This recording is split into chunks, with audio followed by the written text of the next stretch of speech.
வணக்கம் friends, welcome to Vidya's cooking channel. இன்றைக்கி உங்களுக்கு ஒரு அரபிக் சிக்கன் ரோஸ்ட் ரெசிபி செஞ்சு காமிக்க போகிறேன். இது ஒரு ரொம்ப அருமையான ரெசிபி, ரொம்ப டேஸ்டியாக இருக்கும். இந்த சிக்கன் ரோஸ்ட் வந்து நீங்கள் தயார் பண்ணிவிட்டு சாண்ட்விச்சஸில் நீங்கள் சாண்ட்விச் தயார் பண்ணலாம், ரோட்டி ரோல்ஸ் தயார் பண்ணலாம், ஷவர்மா தயார் பண்ணலாம். அப்படி இல்லைன்னா நீங்கள் அப்படியே கூட நீங்கள் ஸ்டார்டராக மேயோனேஸோடு சாப்பிட்லாம். ரொம்ப அருமையான டிஷ். இந்த அரபிக் சிக்கன் ரோஸ்ட் எப்படி தயார் பண்ணுறதுன்னா, நான் இங்கே முதல்ல வந்து இந்த ஹோல் சிக்கன் லெக் இந்த மாதிரி கிடைக்கிறது உங்களுக்கு மார்க்கெட்டில். நீங்கள் எந்த சிக்கன் ஷாப் போனாலும் உங்களுக்கு கிடைக்கும். ஸோ இப்போ பாருங்கள், இங்கே நல்லா இந்த கோழிக்காலை கழுவி நான் இங்கே கீறி வச்சுருக்கேன் ஒரு 4 இடத்துல, முன்னாடி பக்கம் பின்னாடி பக்கம். இது ஸ்கின் அவுட் பண்ண சிக்கன். இது வந்து ஒரு 4 சிக்கன் லெக்ஸ் நான் எடுத்திருக்கேன், 4 சிக்கன் லெக் எடுத்திருக்கேன். இது முன்கூட்டியே நல்லா கழுவி தண்ணியெல்லாம் இருக்க வச்சுட்டு எடுத்து ஒரு தட்டில் எடுத்து வச்சுருக்கேன். அடுத்து இங்கே பார்த்தீங்கன்னா நம்மளுக்கு எலுமிச்சப்பழ சாறு தேவைப்படும். இது நான் பிழிஞ்சு எடுத்து வச்சுருக்கேன். இங்கே மசாலா பொடிகள் பார்த்தீங்கன்னா இது நம்ம வீட்டில் அரைக்குவோம் இல்லையா, அது தனி மிளகாய்த்தூள். அடுத்து வந்து காஷ்மீரி மிளகாய்த்தூள் ஒன்று வந்து நல்லா காரசாரமாக நல்லாயிருக்கும். அடுத்து வந்து ஸ்வீட் பாப்ரிக்கான்னு சொல்லுவாங்க, அதுவும் காஷ்மீரி மிளகாய்த்தூள் தான், ஸ்வீட்டாக இருக்கும் கலருக்காக. அடுத்து வந்து இங்கே கரம் மசாலா தூள். இது புதினா தூள். புதினா வீட்டில் கிடச்சா நீங்கள் பண்ணிக்கோங்க, இல்லை புதினா மசாலானே விற்கிறாங்க கடையில், அது வாங்கி யூஸ் பண்ணுங்கள். இது வெள்ளை மிளகுத்தூள், சீரகம் நல்லா வறுத்து அரைச்சி பொடி பண்ணி எடுத்து வச்சுருக்கோம். அடுத்து கரம் மசாலா தூள். இந்த தூள் நம்மளுக்கு தேவைப்படும் இந்த மசாலா, இந்த கோழிக்காக. இது போக நம்மளுக்கு 2 விதமான மசாலாங்க ஆன்லைன் கிடைக்கிறது. ஸோ இது கண்டிப்பாக நம்மளுக்கு அரபிக் இந்த ஷவர்மா, இந்த சிக்கன் ரோஸ்டெல்லாம் தயார் பண்ணுறதுக்கு இந்த 2 அரபிக் மிக்ஸ் நம்மளுக்கு தேவைப்படும். இது ஒன்றும் இல்லைங்க, இது வந்து ஆரிகானோலாம் இருக்கும். ஸோ அது வந்து அவங்க அரபிக் ஸ்டைலில் மிக்ஸ் பண்ணி அவங்க விற்கிறாங்க. ஸோ நான் நம்ம வாங்குறதே பெஸ்ட்டு. இங்கே பாருங்கள், இது வந்து சூமேக்குன்னு கிடைக்கும். அடுத்து ஜட்டார். இது ரெண்டுமே வந்து ஃப்ளிப்கார்ட் அண்ட் அமேசானில் உங்களுக்கு ஈஸியாக கிடைக்கிறது, நாங்கள் தான் வாங்கினேன். அது போக நம்மளுக்கு வந்து தயிர் தேவைப்படும், எண்ணெய் அண்ட் உப்பு தேவைப்படும். ஸோ இப்போ வந்து இந்த மேரினேஷன் சிக்கனுக்கு எப்படி பண்ணுறதுன்னு தயார் பண்ணுறதுன்னு பார்க்கலாம். இப்போ ரெசிபிக்குள்ளே போகலாம்.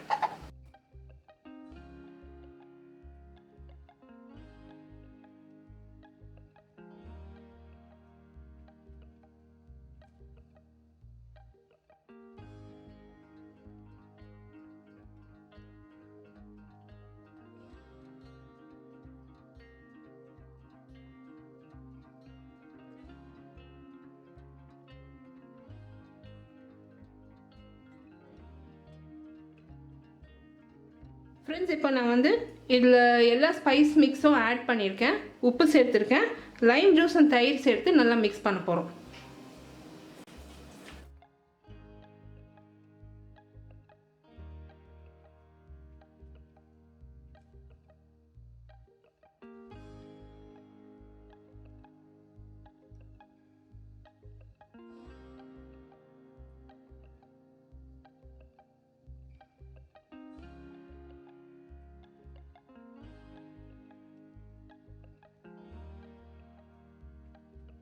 நான் வந்து இதில் தயிர், எலுமிச்சம்பழம் சாறு சேர்த்துருக்கேன். மசாலாவில் நான் வந்து எள்ளெண்ணெய் சேர்த்துக்க போகிறேன். நீங்கள் அரபிக் குசினில் எப்போவுமே பார்த்தீங்கன்னா எள்ளெண்ணெய் தான் அவங்க நிறைய யூஸ் பண்ணுவாங்க. அது போக நம்ம வந்து ஆலிவ் ஆயில் கூட சேர்த்துக்கலாம்.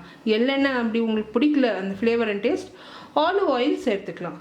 இப்போ நம்ம வந்து ஆலிவ் ஆயில் ஆர் எள்ளெண்ணெய் சேர்த்து இந்த மேரினேஷன் தயார் பண்ணலாம்.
ஃப்ரெண்ட்ஸ், நான் இப்போ இந்த மசாலா வந்து நல்லா கோழியில் பூசியிருக்கேன்.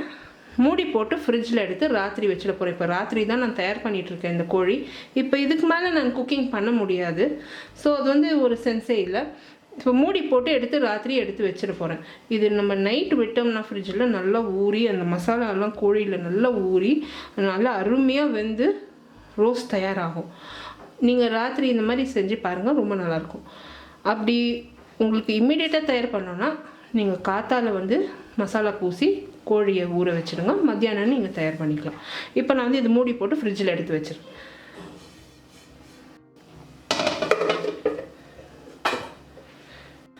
ஃப்ரெண்ட்ஸ், இந்த கோழி நல்லா ஊறிருக்கு. ராத்திரி முழுக்க ஊற வச்சிட்டேன் ஃப்ரிட்ஜில். நல்லா மேரினேட் ஆகிருக்கு. நான் இந்த கோழியில் வந்து மெயின் இன்க்ரீடியன்ட் நேற்று சொல்கிறதுக்கு மறந்துட்டேன். அது என்னன்னா இந்த ஜிஞ்சர் அண்ட் கார்லிக் பவுடர். இது வந்து இந்த பூண்டும் சுக்கு பொடியும் பூண்டு பொடி பண்ணி சமமாக சேர்த்து அது இதில் சேர்த்துருக்காங்க. இந்த ப்ராடக்ட் உங்களுக்கு கிடைக்கல அப்படின்னா நீங்கள் வந்து இஞ்சி பூண்டு விழுது தயார் பண்ணி அதில் இருக்க ஜூஸ் எக்ஸஸ் தண்ணியெல்லாம் நல்லா பிழிஞ்சு எடுத்துட்டு அதுக்கப்புறம் நீங்கள் இதில் சேர்க்கணும்.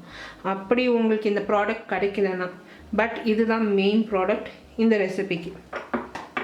நிறைய பேர் வந்து அது என்ன பாப்ரிகா பவுடர், என்ன அது மிளகாய் தூள்னு கேட்டுருந்தீங்க. ஸோ இதுதான் அது. ஸோ இந்த காஷ்மீரி பாப்ரிக்கா இது வந்து இந்த மாதிரி ஒரு பாட்டிலில் கிடைக்கும். நான் இது ரொம்ப யூஸ் பண்ணுறேன். இந்த தந்தூரி ஐட்டம்ஸ்க்கு எல்லாத்துக்குமே நிறைய யூஸ் பண்ணுறேன். இதில் கலர் மட்டும் இல்லை, அந்த ஒரு மாதிரி நல்ல ஸ்வீட் ஃப்ளேவர் வருதுங்க. நல்ல ஒரு மாதிரி ஸ்வீட்டான டேஸ்ட் வரும். இந்த மிளகாயில் வந்து அந்த ஸ்வீட் டேஸ்ட்டு நம்மளுக்கு அந்த வாயில் படுறப்போ அந்த காரத்தோடு ரொம்ப நல்லாயிருக்கும். ஸோ அது ஒரு மாதிரி நல்ல டேஸ்ட். ஸோ இதுதான் நான் யூஸ் பண்ணியிருக்கேன். இது தவிர நான் வந்து காஷ்மீரி லால் மிளகாய் தூள், இது வந்து கொஞ்சம் காரமாக இருக்கும், கலரும் நல்லாயிருக்கும். ஸோ இது நான் யூஸ் பண்ணுறேன். இதெல்லாம் நான் யூஸ் பண்ணுறேன் இந்த மாதிரி ரெசிபீஸ்க்கு.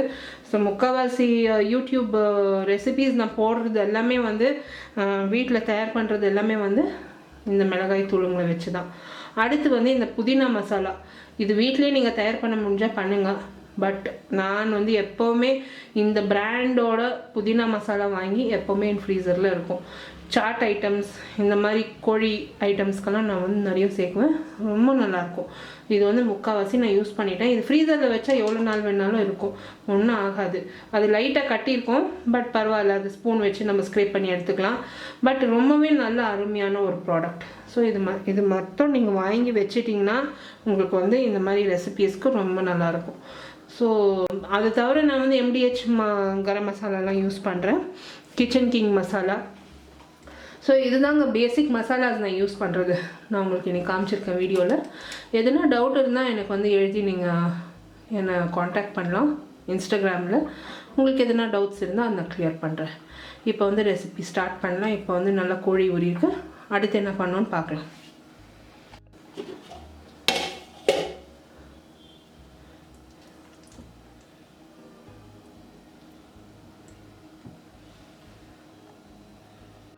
ஃப்ரெண்ட்ஸ், இப்போ இந்த கோழி நல்லா மேரினேட் ஆகிருக்கு.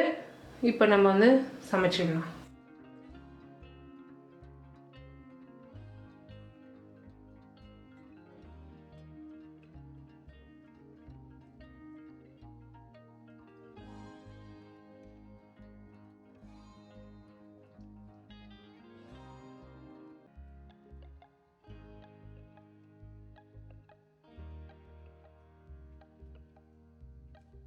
ஃப்ரெண்ட்ஸ், இப்போ பார்த்தீங்கன்னா இந்த பேனில் வந்து நான் சுத்தமாக எண்ணெய் சேர்க்கல, அப்படியே கோழியை சேர்த்துருக்கேன்.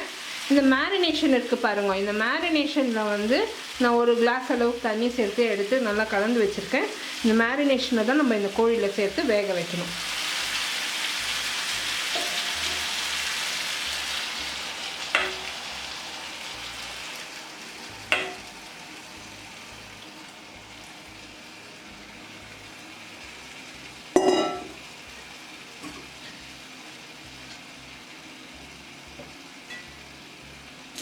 ஃப்ரெண்ட்ஸ், கோழி மேலே மூடியிருக்கேன். இப்போ இது வந்து மிதமான தீயில் நல்லா வேகிறதுக்கு விட போகிறேன். நல்லா வெந்துடணும், அதில் இருக்க தண்ணியெல்லாம் வற்றிடணும். ஸோ அது வரைக்கும் நல்லா விட்டு அந்த தண்ணி வற்றுற வரைக்கும் வேக வைக்கிறேன் மிதமான தீயில். ரொம்பவும் ஸ்லோவாக வைக்காதீங்க, நிறைய அது வெந்துடும். ஸோ வந்து ஹை ஃப்ளேம்லேயே வேகட்டும். வெந்தாக்கா நல்லா சீக்கிரமாக வெந்துடும். நிறைய தண்ணி இருக்குது, இதுலேருந்தும் நிறைய விட்டு வரும். ஸோ ஒரு மிதமான தீயில வச்சு வேக வச்சிடலாம்.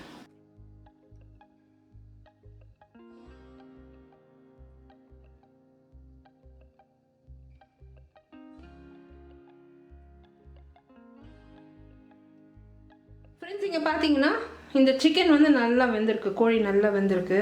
நான் எதுக்கு இது திருப்ப வேணான்னு சொன்னேன்னா, இந்த நம்ம திருப்ப போனோம்னா இது வந்து நல்லா கோழி சாஃப்டாக வெந்திருக்கும், அந்த மொத்த ஷேப்பே போயிடும்.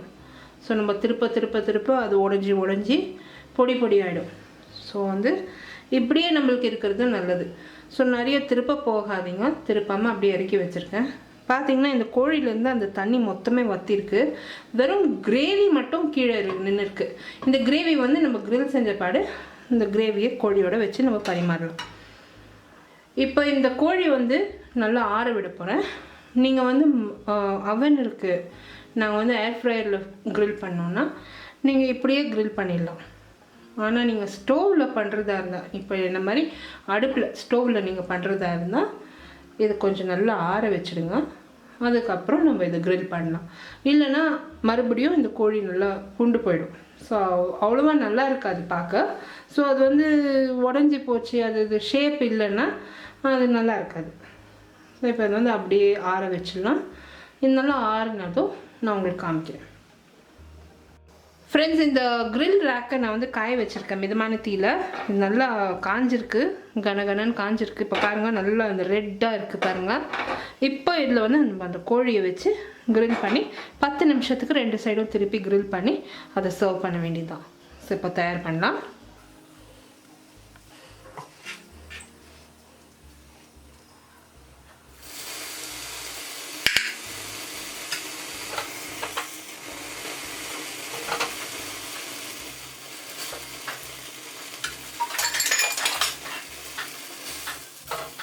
இந்த ரெசிபியில் யூஸ் பண்ணியிருக்க பொருட்கள், அதோட மெஷர்மெண்ட்ஸ், டீட்டெயில் பிளாக் போஸ்ட், என்னோட சோஷியல் மீடியா ஹேண்டிலிங்ஸ் எல்லாமே description box below this video இருக்கும் ஃப்ரெண்ட்ஸ். கண்டிப்பாக description box below this video visit பண்ணி இந்த ரெசிபி கண்டிப்பாக எல்லோரும் ட்ரை பண்ணுங்கள்.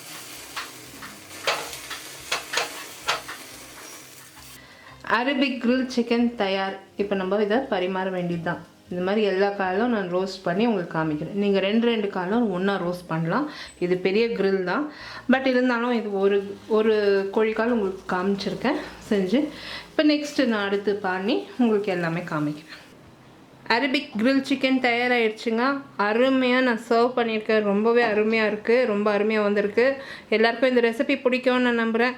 அடுத்த புதிய ரெசிபியோடு நான் மறுபடியும் சந்திக்கும் வரை, this is Vidya Lakshmi. Thank you so much for வாட்சிங். பை.